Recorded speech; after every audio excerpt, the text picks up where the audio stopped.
mbégte gu dul jeex mbokk yi la ñuy am saa su ne janoog yéen ci waxtu wi li bisimila ci xibaaru suba si la ca gën a fës bokk na ci mbirub Sweet Beauté ki nga xam ne moom moo di Adji Sarr wax na bu njëkk mu dekk yëkkati ab kàddoom jëmale ko ci sénégalais moom Adji Sarr sax yëkkati ay révélation des na ko gën a yaatal ci xëtu li yéene kaay fësal moom ci wàllu wile ñu dem ci chambre de commerce nag ca bu Ndakaaru ñu àddina nag ab këpp kees lañu fa nemmeeku lu toll ci ñaari téeméer ak juróom fukk ak juróom-ñaari millions yoo xamante ni conseil national bi ak ay njiitam lañ ca rek takkal ñi nga xam ne ñoom ñoo di ay responsable ca boobu lépp chambre de commerce defi janoo taskatu xibaar ngir rek laaxaan leen ci kanamu askan wi gannaaw bi mu génnee kaso léegi ñu jox ko ab ndëgandikul moom Ousmane Sonko nag mu ngi amal ay tukkim nemmeeku démb ñëw na ci groupe Walfadjri gisante fakk kilifa yi fa nekk des na teewlu ay kàddoom moom jiital Pastef ñi leen nag syndicat autonome technicien supérieur de la santé yi la décrété nañu lu toll ci ñaari fan yoo xam ne dinañu amal ab grève doole ko démb jàpp tey jile li ñuy méttilu nag mooy lañ jotoon a xaatima nguurub Sénégal boobaak léegi weesu na ay atte ba tey mbir mi mujjuta ant mbokki li ñu toftal li ëttu yéene kaay xëy fësal bisimilah tàkkan ni xibaaru suba si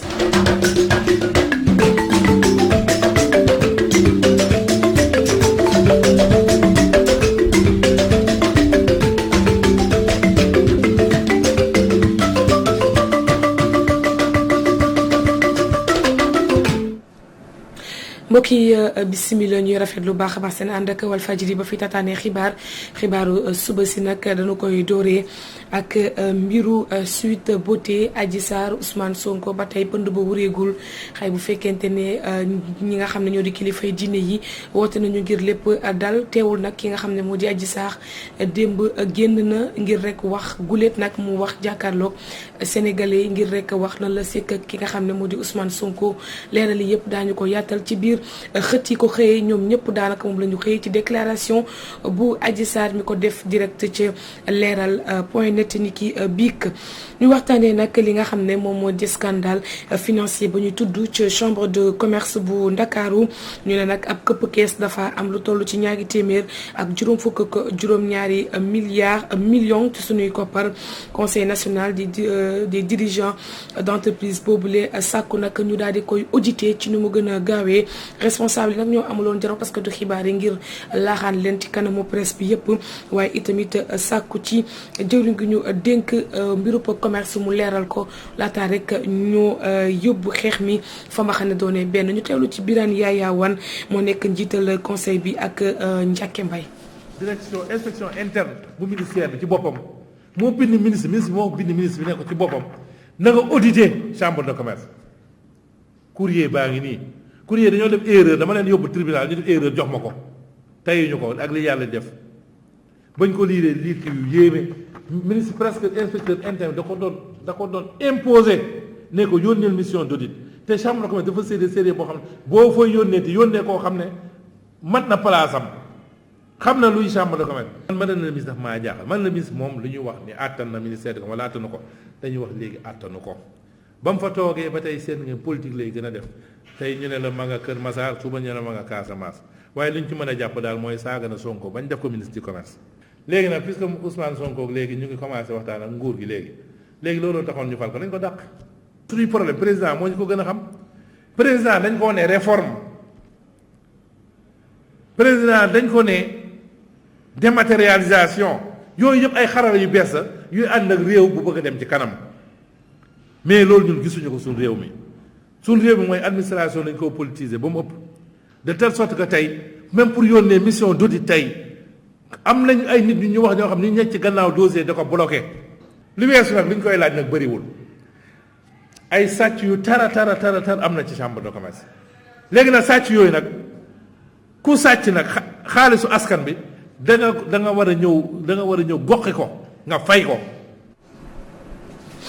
ñu daal di waxtaanee nag lu jëm ci mbiru Ousmane Sonko moom njiital Pastef ginnaaw bi nu ko bàyyee ba tey day amal ay tukki bi nemmeeku jaarale ko ci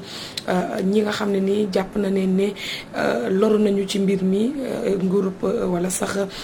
groupe Walfadjri bokk nag ci ñi loru ndax itamit bokkoon na ci ñu coupé woon na seen signal mu ñëw pétitlu ko waaye tamit waxtaan ak kilifay kër gi moom Ousmane Sonko ñëwoon ci lu koy groupe Walfadjri démb ñu teewlu ko ci ay kaddu mi ci micro Serigne Gueye. dañ ñëw nemmeeku si leen masawu leen bokk ak ñoom naqar gi ndax koo xam ne lii mooy liggéeyam boo ko xañee benn waxtu sax yàqal nga ko lu bari waxuma laa ñetti fan yu mat sëkk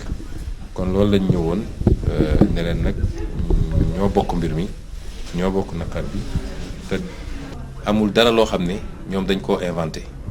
dañoo dem fekk lu xew ñu wone ko te loolu mooy journaliste su doon dañu fekk lu ñaaw lu bon a bon ñu wone ko mun nañ ne naam lu am la waaye waruñu ko woon wone parce que mën na heurter nit ñi mais loo xam ne ci askan bi la manifestation askan bi la bu ñuy wone seen naqar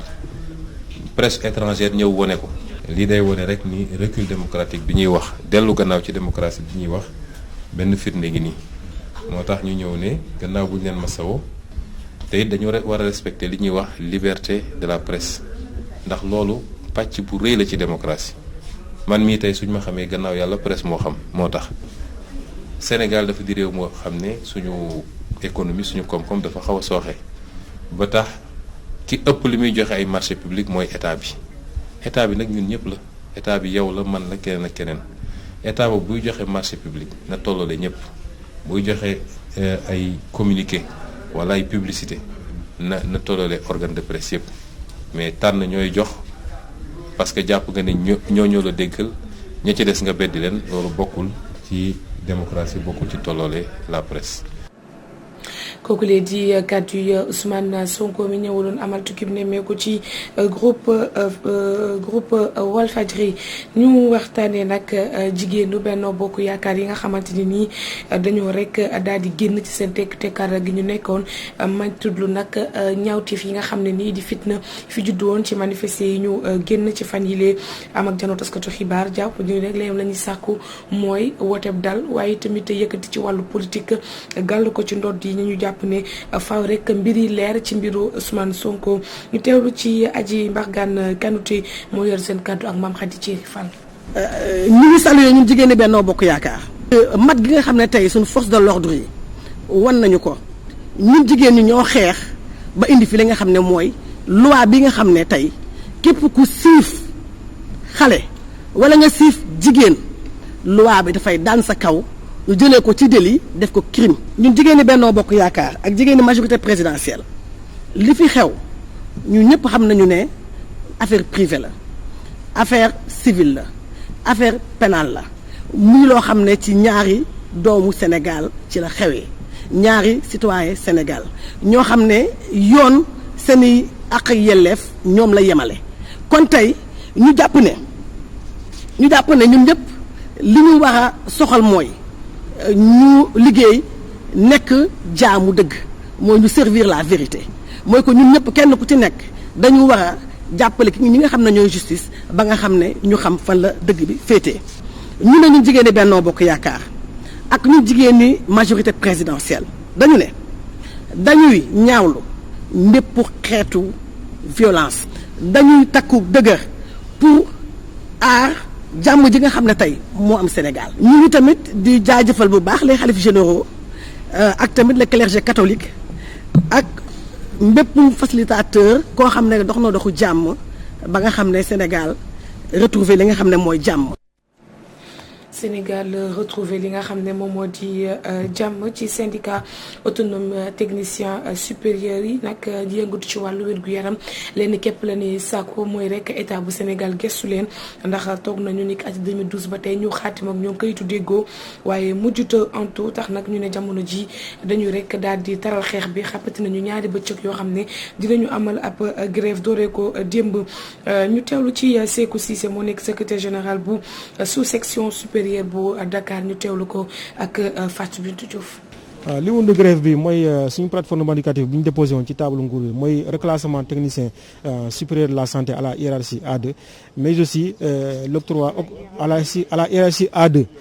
et aussi ndàmpaay boo xamante ne dañ koy jox spécialiste paramédicaux yi mooy technicien supérieur de la santé parce que dañuy spécialisé wu en biologie en kinésithérapie et aujourd'hui en néphro, comme aujourd'hui nous sommes dans un service de néphrologie, en anesthésie et réanimation, en odonto, même en administration et enseignement. Lan moo waral loolu déjà parce que boo xoolee technicien supérieur de la santé ñoom ñooy maître sage-femme yi infirmier ñoom ñooy leen former. Aujourd'hui ñu ngi reclasser ñooñu à la licence ñu bàyyi technicien supérieur de la santé au niveau bac plus 2. Depuis loolu defoon nañ ay yëngu yu bëri lañ defoon grève marche pour l'autorité au moins ñu mën a signer décret boobu buy reclasser technicien supérieur de la santé hiérarchie A2 mais depuis boobu daa mel ni état defu ci dara moo tax moo waral tey suñu moo waral ñu tàmbalee suñu grève bi tey secteurs yi ñu impacté aujourd'hui tant boo xoolee Sénégal yëpp presque bépp agent technicien supérieur bu nekk ci laboratoire yi dañu liggéey ñi nekk ci ne centre hémodialyse comme aujourd'hui maa ngi def tour Dakar pour xool yenn secteurs yi xamante ne c'est impacté ñi nekk anesthésie et réanimation bloc yi duñu opérer ñi nekk kinésithérapie pour réadaptation fonctionnelle ñoom tamit liggéey bi day sooxe ñi nekk ophtalmo et même ñi nekk administration enseignement aujourd'hui ñoom ñooy supérieur hiérarchie sage-femme infirmier yi donc depuis boobu ñu ngi daw ci reclassement grand reclassement mais jusqu'à présent defuñu dara. bu technicien supérieur yi grévé ñi ciy gën a loru bokk na ci malade hémodialysé yi ña nga xam ne dañu am jàngoroy roñon ñu fekk nag ci hôpital Le Dantec di koy daal di firndeel ne nag seen grève gi li arrangé wu leen benn yoon ndax ña nga xam ne dañu nekk di def chimio wala sax di amal seen traitement day métti ci ñoom lool tax ñuy sàkku ci état bu Sénégal ñu daal di gëstu ñi nga xam ne ñoom ñooy liggéey ci wàllu wérgu yaram ñu teewlu ci Cheikh Diallo moo nekk secrétaire général bu amical hémodialysé yi ci hôpital bu Dantec ñu teewlu ko ak Fatou Bintou Diouf ba tey. ñoom ñoo ëpp ci service yi tey bu ñu nekkee en grève ak yooyu noonu te puis ñaari fan la ñuy jël fonctionnalité bi service yi war a doxee du demee noonu alors que dialyse xam nañ ni dafa war def séance su dialyse am aujourd'hui am na ñoo xam ne peut-être dañoo sax mujj daw parce que ñëwuñu parce que dañoo xalaat comme que ñi duñ liggéey affaire yooyu day difficile ñëw. donc ñu ngi ñaan nguur gi ministère de la santé surtout nga xam ne ñoom foofu lañ bootu ñu toog ak ñoom trouver solution pour que ñu bañ sonn ñun ñuy malade yi parce que priorité bi mooy loolu ak il faut que malade yi nekk dans de bonnes conditions. passé na ko sax parce que li mënuñu wax ne nguur gi deful dara nguur gi def na dara parce que léegi prise en charge dialyse gratuit la mais gratuité boobu nañ ko leeral ñooy ñi am place ci hôpitaux publics yi. te hôpitaux publics yi mën naa wax ni sax bu ma juumalee fees na tey jii tey ni këtt ni malade bu ku feebaroon am insuffisance rénale dañ lay yónni dañ lay yóbbu dañ lay wax nga dem yóbbu si privé bi te xam nañ ni privé bi somme ñu fekki majorité sénégalais amuñu ko léegi ñu ngi ñaan yàlla nguur gi ñu xool nu ñu gën a mën a dimbalee aussi si au-delà de prise en charge yokku place yi pour malade yi mais prise en charge ci malade yi nekk actuellement mooy analyse yu ñu war a def parce que dialyse dafa ànd ak analyse ci analyse bi la ñuy xoolee naka la ñuy faju beeg yooyu naka lañ koy yokkee wàññi garab wàññi wala beneen traitement buñ la mën a defal ak yooyu donc c'est trop important ñuy def analyse ak ay jënd ay garab quoi. Expresso daal dina fësal 4G am Expresso Télécom Sénégal nag ci démb ji lañu ko daal di fësal opération téléphonie bi nag la mu bëgg mooy gën a yeesalaat internet ci ay bànqaasam waaye tamit cérémonie boobule fexe nañu rek ba daal di jàpp rox loolu ñoom direction bi ngir fësal yenn innovation yoo xam ne ni Expresso mu ngi ci tànk gi ñu teewlu ci Fatou Sow moo nekk ki yor seen kàddu ak yaay Adama Diallo. ma ko waxee bis bu rëy la ci ñun parce que tout simplement ñi ngi ñëwati am lu ñu indil suñuy client ñu tuddee leen buur pour ñun clients yi ñooy buur yi tey offre yi ñu leen indil sax buur lañ ko tuddee ndax bëgg nañ client bu ne gis ci boppam buy utiliser suñuy offre mu xam ne moom mooy buur moom mooy dogal li mu bëgg lañ ko defal donc offre yi am na offre bés am na offre ayu bés am na offre weer te yaakaar naa ne prix yomb na jagleel nañ ko ñëpp ku nekk rek la nga mën rek da nga ca mën a jot mun ko utiliser te internet bi liñ ci jagleel bëri na jox nañ la internet boo xam ne valable na 3G ak 4G en même temps ba pare may la encore en bonus internet boo xam ne ci 4G dong lay dox donc loolu li ko waral mooy ñun Expresso depuis bi ñu fi nekkee ba léegi clients yi ñu tax a jóg